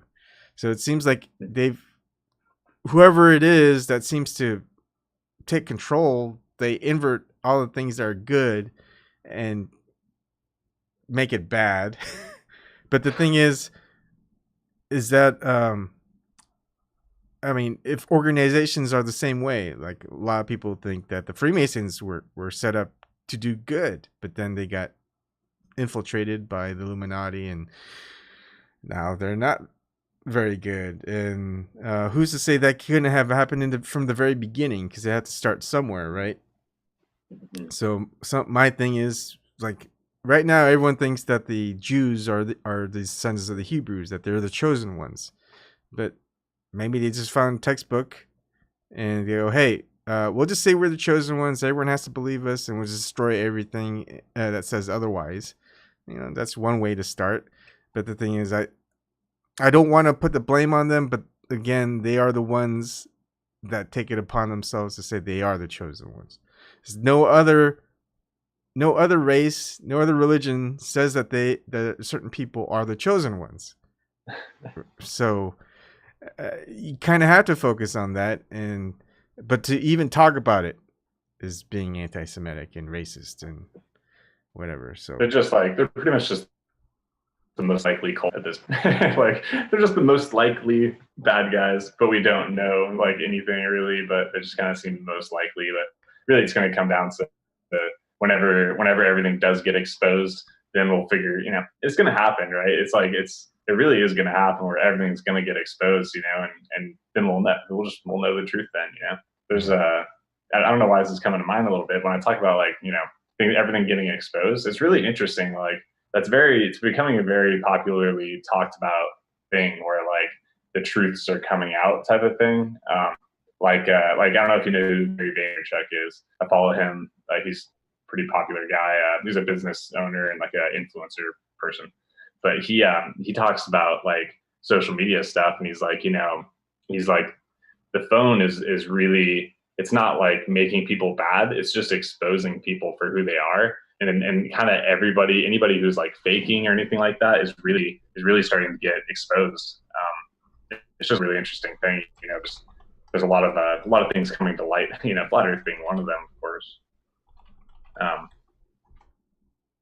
was checking out those comments. Yeah, I don't know, Gary Vaynerchuk, man. Yeah, he's really is a very, very heavy influencer, and it's interesting hearing him talking about how everybo's kind of getting exposed for who they are. And it's like, yeah, well, all the truths are kind of coming out because of the little cell phones that we hear, and this whole internet thing is really doing a lot of changing, and it's going to be very interesting to see where it goes.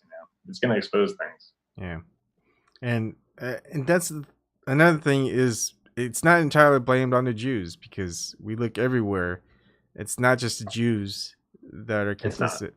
So sometimes I even wonder if the Jews are just another scapegoat. There's just so many scapegoats. It's like, oh, it's not me, it's them. It's like mobs on the street. Oh, it's not me, it's those guys. Look, they're living in that nice mansion. They don't realize that this person has like owns everything. and so he can live wherever he wants, but he just knows that, hey, over there's a mansion. You gotta go for the rich guys, the rich and powerful. Yeah. I saw the guy Brian Steele just commented that the proof of flat Earth would be the outer rim. Well, Brian, which is also my name, spelled the same way.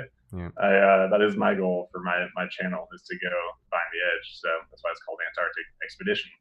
So I'm trying to go find the edge. So that's kind of the goal of it all, right? Is let's go find the edge so that we can prove that it's flat, so that we can actually, I mean, my opinion would be so that, you know, you can expose everybody, and then also we can all kind of go to the North Pole and figure out if there's something really there. So that's, yeah, I definitely want to take that journey to the North Pole. But yeah, I think the North Pole is just the easiest way. I mean, it's good that we're exploring all options, because maybe it is easier to go to Antarctica. I think it's harder because it's gonna be colder. You're not gonna be able to find the North Pole, Ebon. You can go up there, but there's no way. All compasses point north. There's only one fixed star in the night sky. Do you know what that is? Polaris, I know. Right? Polaris. I know. There's no fixed star anywhere else in the night sky.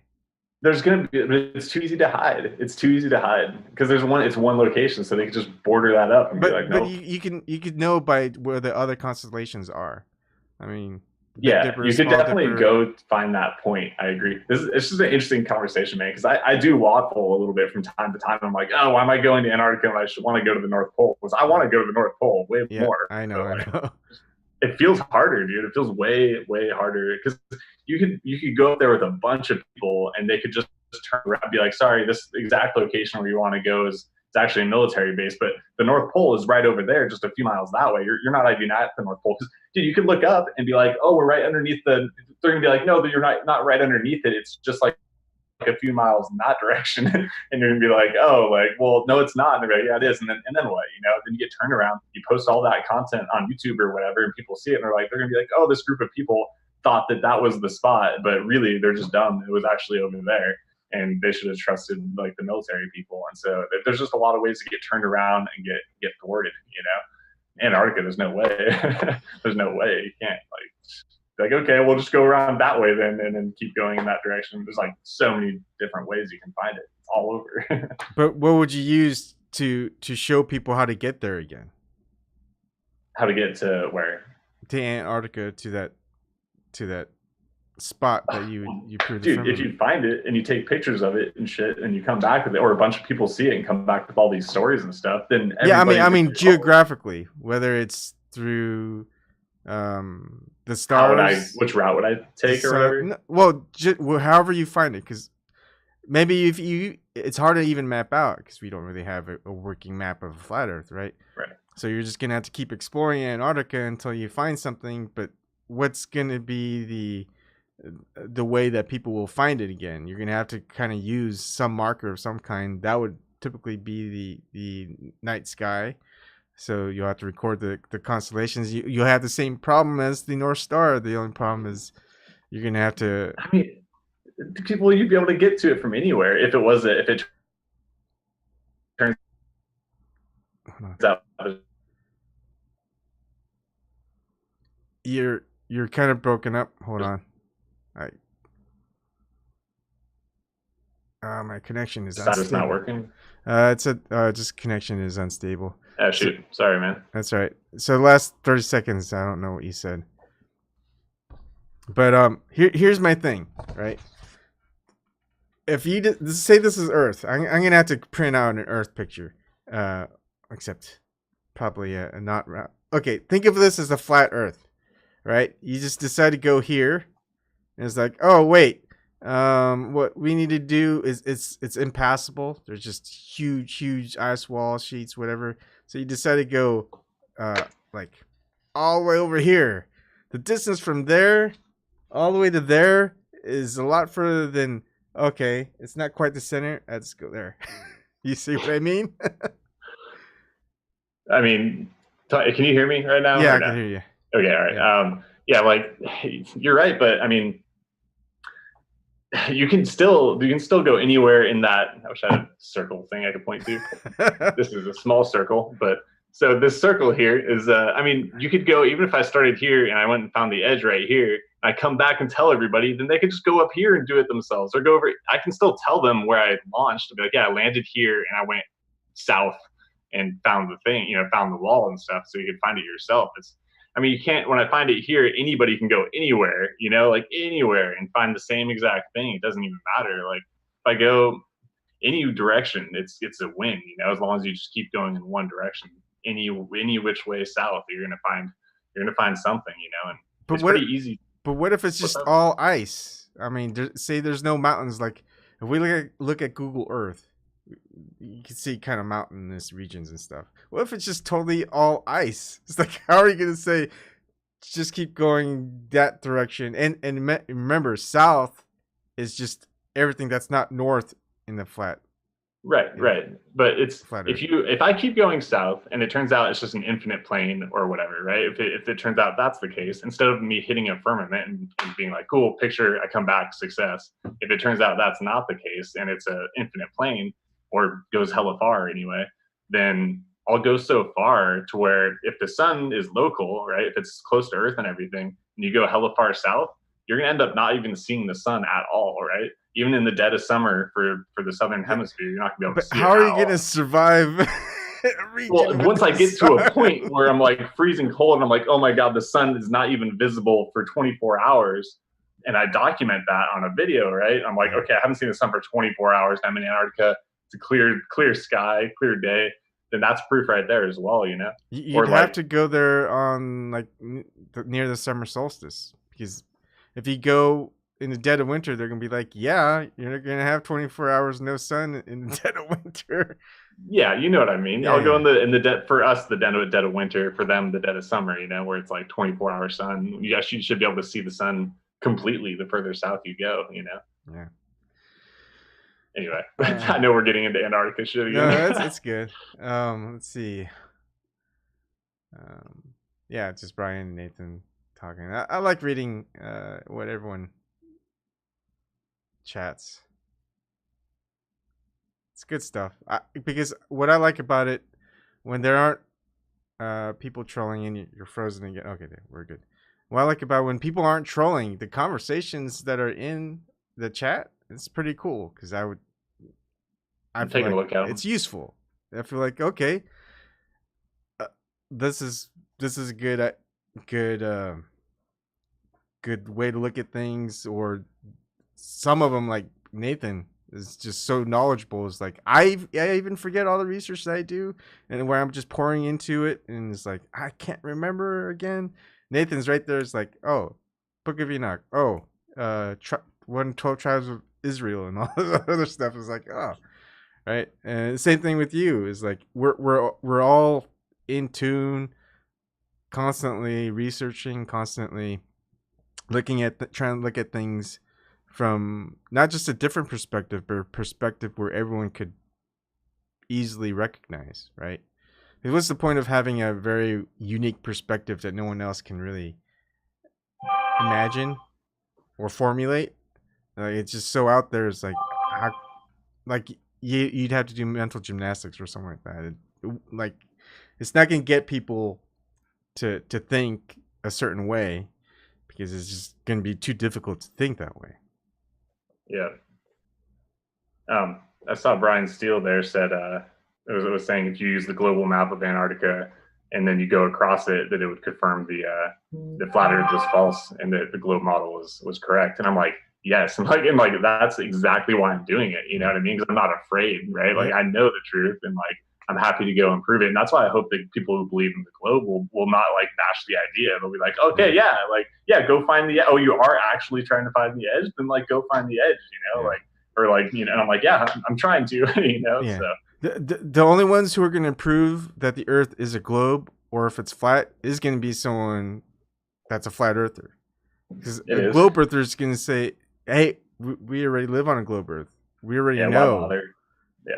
And so we don't need to go searching for it. We just have NASA. We have Eratosthenes. We've got Newton. We've got Einstein. They already figured it out. I don't need to figure it out. So they're not going to ever go looking. But we're like, no. All that stuff. We got liars. We got people who just presupposed. It's like, we're gonna go look for ourselves. And then what happens is, hey, we're not allowed to go looking. I know. It's so frustrating. And yeah, it's, I know this guy Brian's saying, and maybe take his point here. He's on my side here. He's all, whether you're in the North Pole or the South Pole, you're going to be miserable and never want to do the trip again. So choose wisely. And that's why, and that's what I think about. Like, if I go to the North Pole and it ends up, I get thwarted in all these ways that I think are totally possible. They're like, oh, you're in the wrong spot or whatever, right? And you get turned around. Then it's going to kind of kill all the momentum, right? Like, you're kind of like screwed at that point. Like, no, let's go again. They messed with us and showed us the wrong spot and didn't let us go to the right spot, which would be true. But like, all the momentum is just killed at that point. But all the depictions, whether it's through the mythologies or through the people who supposedly went to the North Pole and documented it, is that it has its own unique light. Sunlight is like a dark light. It's unique warmth. Like, you would think that on a globe Earth that it would just be just like the South Pole in Antarctica. It would just be freezing cold, except it's not. And one of the ways that I kind of think that it's more so that way is just through the animal life and the vegetation. Because I'm a big natural nature guy. So if you look at all the types of fish, all the types of animals that live up near the Arctic, all the birds, all the mammals, sea mammals that go and just make their migration trips. I mean, they could be feeding on the equator because that's where the most sunlight, the most warmth should be, the most life are, but they migrate up to the Arctic Circle. They don't ever migrate down to the Antarctic. It's always the Arctic. I mean, you got the Arctic terns. They're not going all the way to the Antarctic. They're going to the Arctic. And probably the only animals that you see that can live near the Antarctic are the penguins. Right? But you also got penguins in the Arctic. But it's just, there's the closer you get to the Arctic, there seems to be a lot more signs of animal migrations. And it doesn't make sense that they would migrate towards the North Pole. Of course, the way that the scientists explain it, scientism, whatever. Scientology. Yeah, it was, well, the Earth's magnetic pole, even though it's not strong, it's stronger than the South Pole, and that the animals are more attuned to it, and so that's why they go to it. But regardless, they're attuned to it. It's more the animals go there. Obviously, it's not super cold and uninhabitable because otherwise, there would be there wouldn't be such a big differential between the animals migrating to the Arctic as opposed to the Antarctic. Anyways, it just seems a little bit, we're gonna have to figure out all the angles, and I don't think we may not even be the ones venturing out there. It might have to be younger people, because I'm realizing I'm getting older. I'm 40. It's like even my knees aren't holding up very well, but but my will is there. So that also makes a difference. We played the Gattaca scene. It's like, our willpower is strong, so that might surpass any of our physical limitations. I mean, if you had to choose between someone you take, someone who's super athletic but had no willpower, or someone who had a lot of willpower but weren't as strong, I would take the willpower guy or gal over the super strong person that doesn't have a lot of willpower, because then they'll just quit and go back.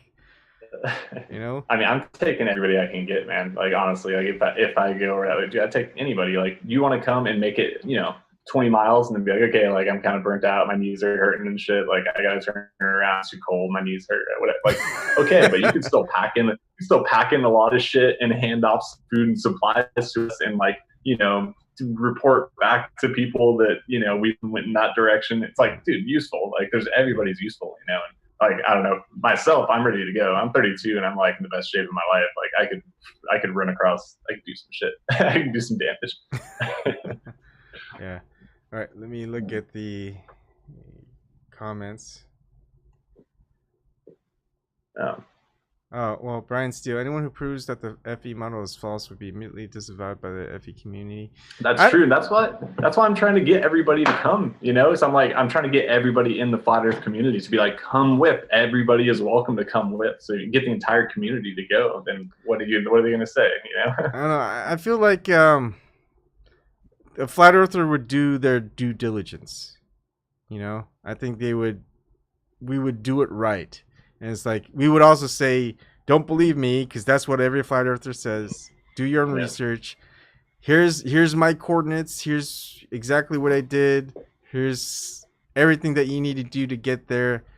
And this is what I found. Like, you could say I didn't find direct evidence, but I got to a point where the sun didn't come up and it was so freezing.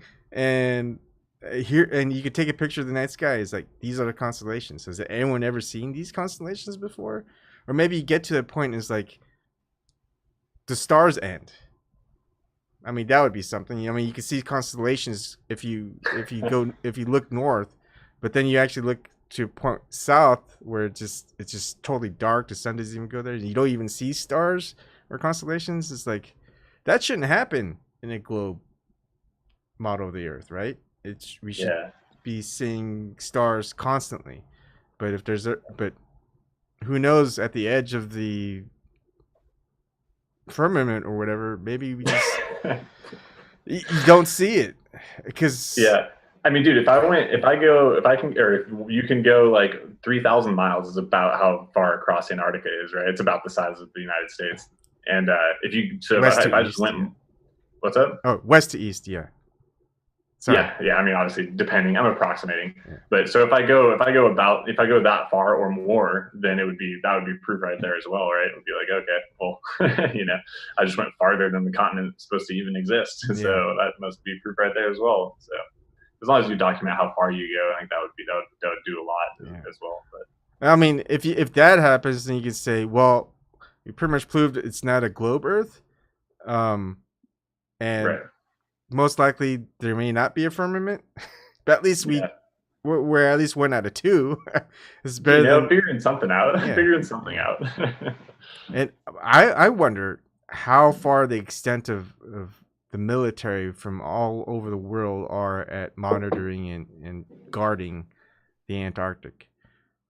I mean, I feel like the Arctic. I don't know, because I feel like the Arctic.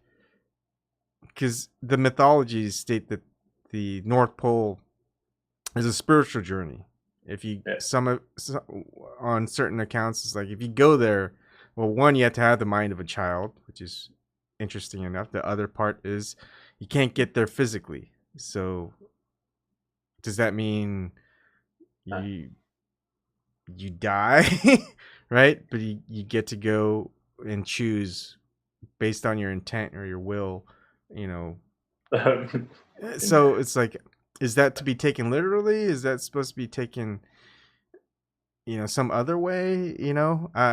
Because you don't know. But that's the thing with mythologies and stories and biblical stuff, all that other stuff. Whether it's an allegory or a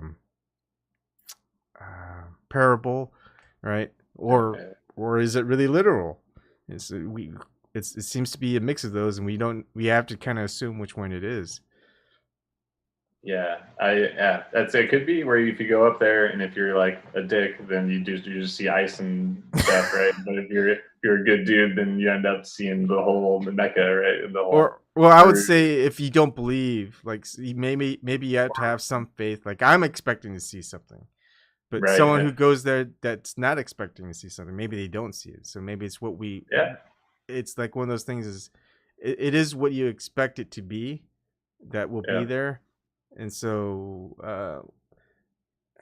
I don't know what movie I would think of, but it's just like some people would say, hey, I see this, and I go, I don't see it, because they just don't. It's like Peter Pan, right? It's the Peter Pan. They're like, oh, what are you eating, food? And they're like, what do you mean there's no food here? It's like, no, you have to imagine. And all of a sudden all the food's there, and they're like throwing it around.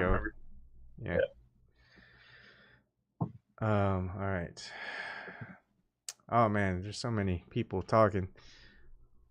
I know, it's a good conversation, Ebon. Yeah, sometimes I just want to stop talking just so I can read the chat. And that, I mean, it's easy to do if I'm the only one on because I could just stop and start reading the chat out loud. But I feel like then I'm just kind of ignoring you from. No, dude, no, go for it. No, I'm just reading it quietly. But... Crack me up, dude. Yeah, that's the thing. Brian's still like, there's just not enough military to cover the entirety of the flight Earth model. So you might be able to sneak through a lot easier. But maybe it's so dangerous they figured, hey, no one would make it back alive. So go for it. That just makes me want to go even more, dude. That's just the challenge, right? Like just that this exploration is possible. It's just really exciting, you know? It's like, oh my God, there's still stuff to explore. But the thing is, if I was a military person, and I was, but if I was a strategist, I would go, it's not about, we don't really have to patrol that area and people going to it. We just have to patrol people coming back from that location. Right? Because if they go for it and it's dangerous, they're going to die early. And if it is dangerous, then we're just going to leave, we're just going to have personnel that are in danger, and it's just harder to keep things running well without casualties. But if you're just in a good spot and you just looking over to where the dangerous area is and you see anyone coming back, then it's like, okay, well, now we'll deal with it. Yeah, like if we make it to the wall or the firmament, right? Find the firmament and we're coming back, they're like, okay, yeah, you found it, but you know, we got you now. Like, good luck getting back. So I think that's the more likely scenario. It's like, because another thing is it's political. So they go, you're not allowed there. And you go, oh, okay, I'm documenting this, that we're not allowed there. Instead, you get there, they go, oh yeah, go ahead. No, I mean, it's a treaty. There are markers that says you probably shouldn't go there. It's too dangerous. And then when you come back with like evidence, they'll take your photograph, your video camera, and they go, oh yeah, you're just not allowed there. You're allowed to explore that area. And so you're left going back home with nothing. You just tell a story and say, hey, they took all my stuff. It's like, who's going to believe you? So, you know, I think it's more of that. Which is, you have to go with attention, man. You have to go with attention and people, right? If you go with attention and people, and then you're like, I'm going in a straight line. And if they say, don't go this way, you're like, okay, well, I'll just go this way, right? Like either way, there's like a million, like if this square here that I'm in is the Antarctica, you can just go, okay, I'll go over here then, right? Yeah. And like, there's just no way. The more attention you bring to it, the more they turn you around, the more people are going to want to go figure out what's there. Yeah. Well, what I also think is you need people out there where the patrols are, so when you do come back, they can bear witness, you know, to what the guards are doing. But then that's also a bad thing because they could control 100 people, but they could probably control 1,000 people, or they could just say, hey, there's a cruise accident out near wherever, and 1,000 people just go missing. And so maybe numbers isn't also good. Maybe more that draws more attention. They can see people, but maybe, you know, it's just like Frodo, you know, and gosh, why am I forgetting his name? Sam. Yeah, they can sneak into Mount Doom because they don't have an army. It's just two of them, and with Gollum. But if they, when gosh, what's his name? The king. Why am I not remembering things? But you know, when they like Return of the Kings, when they came back with a large army to distract. Sauron. Sauron. Yeah, to distract Sauron, got his attention. So. You know. Well, that's what I was talking about before, right, Ebon? I was like, dude, I'm going to give it all the attention, and then somebody else is going to sneak over and get it and come back. Yeah, that works too. So, all right, good stuff. So it's going on to 2 hours now. I was going to end it an hour ago. I know that I popped on. But, I'm glad you came on. You know, not many people come on and talk about flat Earth stuff. And when I am on Nathan Oakley's thing, it's just kind of taken up by the circle jerking globers who won't admit to anything. You went on Nathan Oakley's show? Oh yeah, I go in the morning. You could go in on them too. It's just a Google Hangout. So Oh, in the really? description box in YouTube, at the very bottom, Yeah. it'll have the link. Except it fills up at 8 people, but it's also hard to get a word in sometimes. So I just have to pick my moments where it's like I haven't talked at all. I just want to say one thing, and I'll keep saying I just want to say one thing. I just want to say one thing, and I say it, and then I'll just be quiet the whole time or leave. But it's 8 people is good. a lot of people.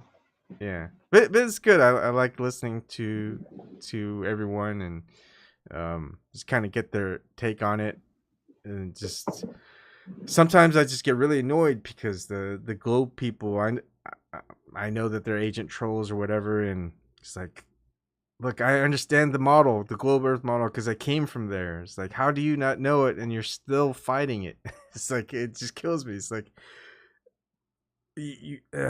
like for me, I was like, you know, I was getting closer and closer to saying, all right, I'm a flat earther, but there really isn't enough evidence, you know, just because NASA lies, you know, isn't enough evidence.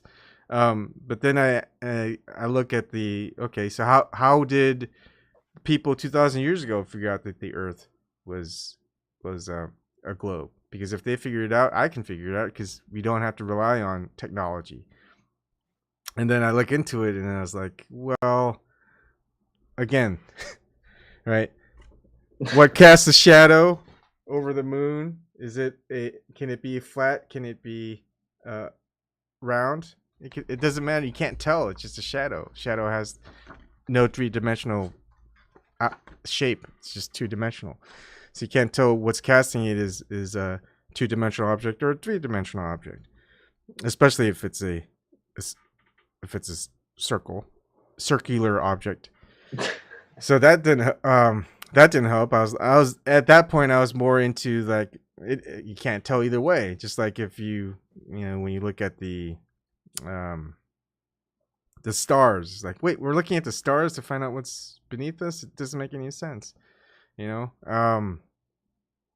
And then the biggest one is the curve. It's like we should see the curve, right? The 8 inches per mile squared, the ships going over the horizon, and then I see all the videos with the Nikon P900 zooming in, and then there's even that, just like the refraction and all this other stuff, and I didn't really get into the refraction part. And then I saw that documentary, the PBS by Genius by Stephen Hawking. It's like once I saw those 3 birds, I was like, okay, you guys faked the result. I had to take the side of the flat Earth. Because now, just like NASA, it's like I can't believe anything NASA says. Now I can't believe anything that the mainstream or scientists say, because they faked their data, and I caught them at it. Other people caught them at it. So it's like, well, we can't trust them either now. So now that's when I was like, okay, if they have to lie about the results of the globe Earth, it's not a globe Earth. Like it's easy. I watched that video of those birds. That was pretty interesting. Sorry, I'm not sure if it's my audio or if it's your mic. Oh, okay. Can you hear me? Yeah, I can hear you. No, we don't need more issues on my end. But I watched that video with the birds and everything. That was pretty interesting. Did you catch that, or did some of you see it on? Someone else caught it, but they didn't do like a good side. They'll just do that. Just those 2 parts, but without like the few parts before it and a few parts after it. And they always say it as Discovery Channel. And I was looking through Discovery Channel. I was like, I can't find a Discovery Channel episode, but I found it on Amazon Prime through PBS. So I had to watch multiple videos of it. And also, if you play it back live, no matter what, it's going to be slightly off sync because they edited the video. So they also edited the frame by frame. The speed, right? Yeah. So no matter what, I couldn't sync the video frame no matter what. But if I do a snapshot where one part of the video like jumps a few frames and then it evens up, and then it jumps a few frames and it evens up. I mean, but it's totally easy to see that they're exactly the same birds, same formation, but with the edited out helicopter snippet part. So, I mean, and the second video snippet part was quick. It was like 2 seconds. It wasn't even I don't think it was even a second long. It was barely a second, but you just had to catch those three birds. That was the only way you could tell that it was faked or edited. And so that was my turning point, and that's the funny thing to attribute Stephen Hawking is the one who got me and three birds to get me into the fully into the flat Earth model, or not model, flat Earth, and away from the globe Earth model. And it's funny because you have to watch how you say certain things, because flat Earth isn't a model. The globe Earth is the model, and we're going away from the model, just going by what we see, and what we see and observe, it's flat. And the only times we see it's not flat is when globers who are known to lie tell us what they see and it's a lie. So yeah, it's kind of interesting being like, I don't mean to like reference the Bible and stuff. I'm not like a big Bible person, but because they talk about like only children will like enter heaven or something. I feel like that's probably in there. But it's like, you really have to have a kind of a childlike mind and be really open-minded, essentially, to be able to believe in it, to be able to entertain the idea of flat Earth, and then even to end up believing it. You have to really be like open-minded. Yeah, I agree with that. I mean, were you kind of a troublemaker or just against authority growing up? I mean, it's fair to say that. Yeah, okay. I'm not gonna lie. Because I was the same way. I wonder if just because of our personality traits or something. Just kind of against the grain, helped us get here. Yeah, it's definitely true. Like it's like you grow up and it's like everyone's trying to get you to learn things, right? And you're like, wait, you start being like, after you hit like third grade, right? You're done when you're out of like multiplication and division. You're like, yeah, I need to learn that, and how to read. You're like, yeah, I need to know how to read. I can see this, and then you start going on from there and all these like social studies and stuff, and you start being like, wait, why? First of all, why am I reading this? Like, how do I know this even like happened? And like, why am I like being forced into this like mind control? They're telling me stuff I want to think on my own, and like kind of making you think stuff. And it gets pretty frustrating. You get kind of anti-establishment. You get kind of like kind of start rebelling. They start rebelling because they're trying to control you, and you're like, you start to get pissed about it, right? You're like, so yeah, maybe that's part of where it comes from. Yeah. I wonder if I don't know. Because what's funny is actually you say you're 33, so you're kind of in the same generation. Yeah. But yeah, I feel like there's a lot more movies back in the 80s and 90s of kids in high school and stuff. But like I don't know if that's the case now. It feels like high school's a lot different in the 2010s. Like the same troubles isn't the thing, because I mean, like back then jocks, I guess, didn't have anything better to do except drink and party and whatever. But nowadays, they'd rather just play video games, violent video games, and text, and probably do the same stuff. But it's not like I'm not gonna waste my time on picking on anyone else. I'm just gonna do my own thing. But back then it's like, man, I got nothing better to do. Yeah, so it has just different tension, different drama and stuff back then. And like back then, being geeky and nerdy wasn't the cool thing. Nowadays, it's like you had to be geeky and nerdy to be cool. It's totally different now. Yeah, it's now like a scientist is like the new cool guy is like the nerd. Yeah. Like the nerd is the cool guy now, right? It's like okay. So it's just totally different. It's like, oh man, maybe I'd be pretty cool if I grew up if I was in high school right now. Oh man, cool, Ebon. Yeah. Oh, it's just because of the stash. Dude, the stash is just looking on point. You need to grow a stash. We should just. I cannot grow a stash. I look ridiculous. I've tried it. It looks horrible. Watch, it ends up looking like Adolf Hitler's little. Oh. It would. Hey. I got my own little thing. I don't know if you can see it. I got like a birthmark on my chin. Not to get all weird, but I got a little birthmark on my chin. It looks like the United States. It used to. Now it looks like kind of. Yeah. I got my own facial recognition. Yeah, like I kind of have a cool thing. It's not a birthmark. It's kind of like the Indiana Jones cut, like underneath the lower lip. It's too bright to see. But yeah. Dude, mine's obvious. See that? Oh, okay. Yeah, I see it. It's not a cut, heel cut, but it's just yeah. It's a birthmark. Yeah, it's a red. It's like a port wine stain, whatever. Yeah. I make fun of my father-in-law because he hurt his head and he's bald in that spot, so I call him Gorbachev because Gorbachev had that same, the stain. But it's not a stain; it's just a wound. But I don't know why I do it.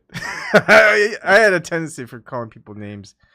It was not out of meanness, but just out of just try to elicit a laugh. But yeah, I guess it could be mean. I mean, I try not to, I don't know. It might be the same thing, It is. It's a spectrum, dude, between like having fun and making fun of people in a fun, joking way, and then taking it too far. It's hard to know the difference sometimes. I'm guilty of that. I should probably apologize.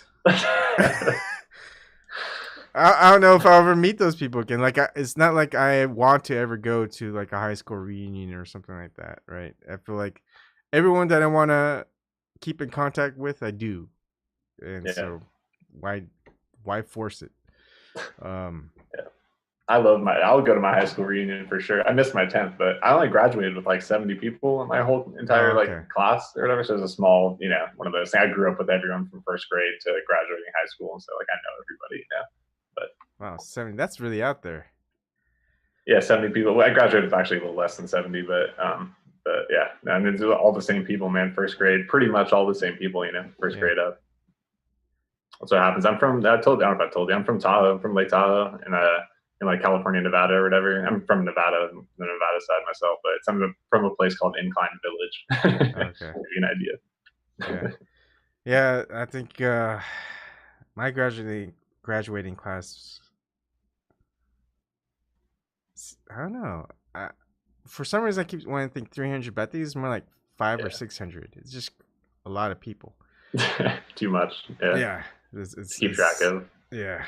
But because I remember I had a friend who was from Spokane, and went, me and my friend drove to Spokane from like further away, Seattle, to just kind of participate. And it was like a graduating class of like 70, and they had all these events, and it was like, man, it's just a small class. And since we're exposed to everything in the city, I was really good at swimming, sprinting, and basketball, and it was kind of. I don't know if I feel guilty or not at it, because he invited us, and so we're able to participate. But like, I was winning all the prizes for swimming and basketball and all this other stuff, and I just felt like, oh man. But that helped because it was kind of costly there when you're like a high school student driving like 5 hours each way, and food and gas and all that stuff. So it evened out. Sounds fun. Yeah. All right.